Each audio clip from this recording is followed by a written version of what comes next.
Hello, everyone. My name is Ahmed Hamad. I'm a general surgery resident at The Ohio State University in Columbus, Ohio. I will be talking about a study called Surgical Treatment of Hepatic Oligometastatic Pancreatic Ductal Adenocarcinoma, an analysis of the National Cancer Database. My co-authors are Jennifer Underhill, Aliyah Ansari, Varna Thayaparan, Jordan Cloyd, Yaming Lee, Timothy Pollack, Alan Sung, Latham Shaheen, and the study was led by senior author Dr. Aslam Ijaz.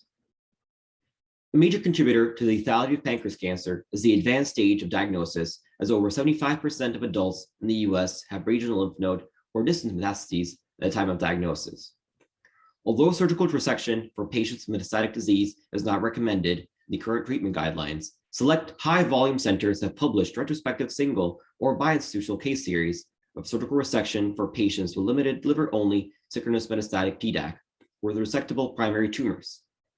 Furthermore, other centers, including our own here at The Ohio State University, are conducting prospective trials to assess the role of surgery for these metastatic patients. As such, we sought to assess national practice patterns, the impact of surgery among patients with synchronous liver-only metastatic PDAC through analysis of the National Cancer Database. We found that less than 2% of patients with liver-only metastatic PDAC underwent surgical resection of their primary tumor.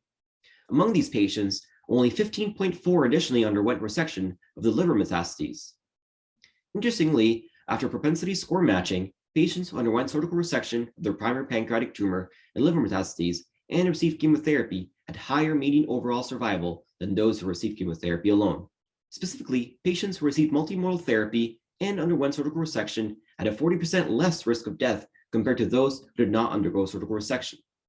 These patients had an approximately 7.5 months longer median survival than those who received chemotherapy alone.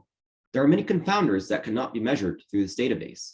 And though these data may signal some benefit in an aggressive surgical approach with certain patients with liver-only oligometastatic PDAC, this is not the standard of care and should not be routinely performed.